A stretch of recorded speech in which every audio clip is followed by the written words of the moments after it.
10월 마지막 주 KMATV 뉴스 브리핑을 시작하겠습니다.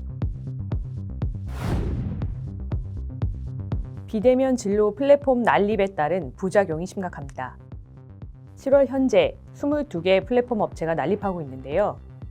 처방전 위조 또는 중복 사용, 전문의 약품 오남용과 의약품 오배송 등 문제들이 발생하고 있습니다. 대한의사협회 의료정책연구소 문석균 연구조정실장은 성급한 비대면 진료 확대보다는 지금까지 드러난 부작용을 해소할 수 있는 법 개정과 함께 임상적 유효성 확보에 나서야 한다면서 비대면 진료의 한계에 따른 부작용, 개인정보 유출, 임상적 효과에 대한 의학적 검증이 먼저 해결돼야 한다고 지적했습니다. 특히 현행 비대면 진료의 양상은 플랫폼 기업들이 우후죽순 생겨나서 환자 중심이 아닌 경제 논리가 앞서는 의료 영리화의 과정이라고 비판했습니다. 간호사에게 응급구조사 역할을 허용하는 법안이 추진돼 의료계 반발이 거셉니다. 국회 법제사법위원회에 상정된 119 구조 구급에 관한 법률 개정안은 간호사 출신 119 구급대원도 응급구조사들처럼 인공호흡기 사용, 산소투여 등 응급처치를 할 수 있도록 하는 내용을 담고 있습니다. 이에 대해 간호법 저지 13개 단체 보건복지의료연대는 현행법상 의료기관 밖에서 응급의료 행위가 불가능한 간호사를 소방공무원으로 대거 채용한 소방청의 과오를 무마하기 위한 것이라고 지적했습니다. 또 응급구조사협회는 응급처치 행위를 학문적, 전문적 타당성이 검증되지 못한 간호사에게 허용하는 것은 응급구조사 직군에 대한 철저한 무시이며 폭력이고 만행이라고 강도 높게 성토했습니다. 젊은 의사들이 필수 의료 공백의 구멍을 메우려면 의료인 처우부터 개선해야 한다고 나섰습니다. 대한전공의협의회는 지속 가능한 필수 의료 도모를 위한 의료 인력 확보의 필수 대책은 처우 개선이 핵심이라며 관련 협의체에서 필수 의료의 대부분을 담당하는 전공의 수련 환경과 전공의 전문의 연속근무제 개선 등을 우선 중점적으로 논의해야 한다고 주장했습니다. 앞서 대전협은 이달 초 베를린에서 열린 세계의사회 젊은의사 네트워크 및 세계의사회 정기총회에 대표단을 파견해 우리나라 전공의 근무 환경 개선을 위한 협조를 요청하기도 했습니다. 같은 맥락에서 전공의에 대한 값싼 노동력 취급을 거부하며 정부의 국립대병원, 지방의료원, 전공의 공동수련 시범사업 시행에 강하게 반발하고 있습니다. 대전협 강민구 회장도 실질적으로 공공임상교수가 충분히 충원되지 않은 상태에서 다양한 임상 경험을 명목으로 한 전공의 공동수련제도는 단순한 저가 인력 품앗이로 전락하지 않을까 우려된다고 지적했습니다. 의사면허 취소 범위를 확대하는 법 개정 추진에 야당 의원들이 적극적입니다. 국회 법사위에 계류 중인 의료법 개정안은 금고 이상형의 집행유예만 선고받아도 의사면허를 취소할 수 있도록 규정하고 있는데요. 법안을 발의한 더불어민주당 고영인 의원은 최근 국정감사에서 의료인 면허 결격 사유 적극 확대 노력이 필요하다고 주문했습니다. 같은 당 강병원 의원도 개정안이 무려 446일째 법사위에 계류 중이라며 보건복지부를 다그쳤고 같은 당 정춘숙 보건복지위원장은 여야 간사와 협의해 법안 의결을 법사위에 요청할 것이라고 예고했습니다. 보건복지부도 법 개정에 협력하겠다는 입장입니다.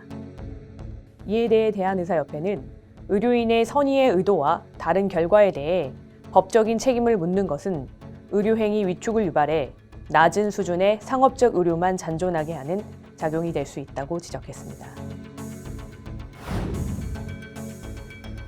산부인과 의사들이 무과실 의료사고에 대한 정부의 100% 보상을 촉구하고 나섰습니다.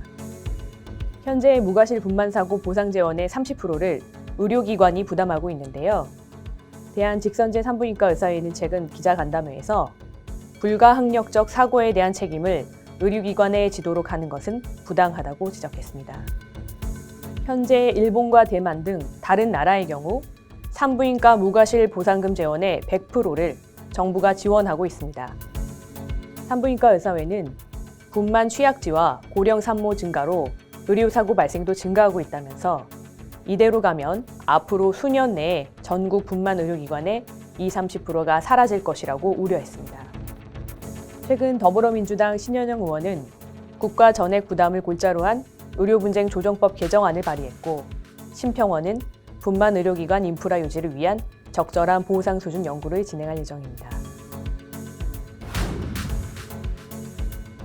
도서, 벽지 등 전국 무의촌에서 애쓰는 공중보건의사들이 보건소장은 반드시 의사를 임용해야 한다고 한 목소리를 낸 바 있습니다.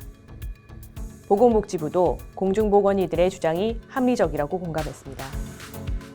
대한공중보건의사협의회는 최근 입장문을 통해 지역 주민의 건강을 책임지는 보건소의 주요 기능을 고려할 때 의사 면허를 가진 의료인을 보건소장으로 임명하는 것이 국민 건강권을 위해 가장 바람직하다고 밝혔습니다.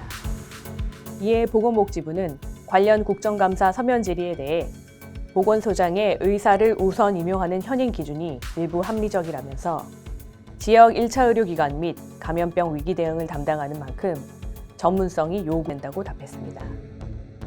협의회는 또 현재 의사 출신 보건소장은 전국적으로 40%대에 불과한 것이 경무에 비해 상대적으로 낮은 급여와 열악한 처우 때문이라고 지적했습니다.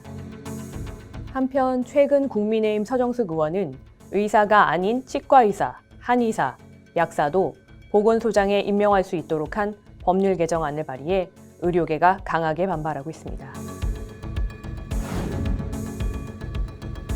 건강보험 재정이 불과 6년 뒤에 바닥날 수 있다는 우려가 나온 가운데 정부가 조만간 대책 방안을 발표할 예정이어서 관심이 집중되고 있습니다.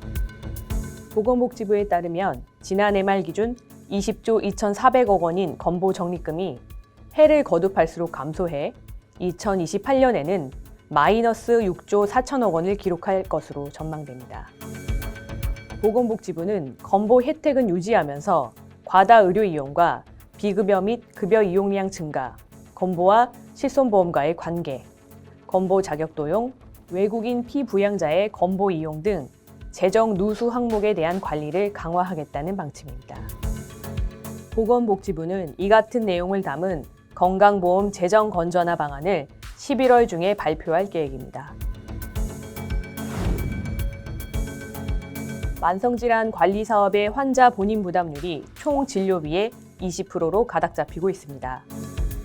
최근 대한내과의사회는 기자들과 만나 가장 중요한 쟁점인 환자 본인 부담률을 20%로 합의해 나가고 있다고 밝혔습니다. 내과의사회 박근태 회장은 시범 사업 결과 65세 이상 노인들의 응급 입원율이 줄고 의료비 지출 절감 효과가 확인돼 타협점을 찾았다고 전했습니다.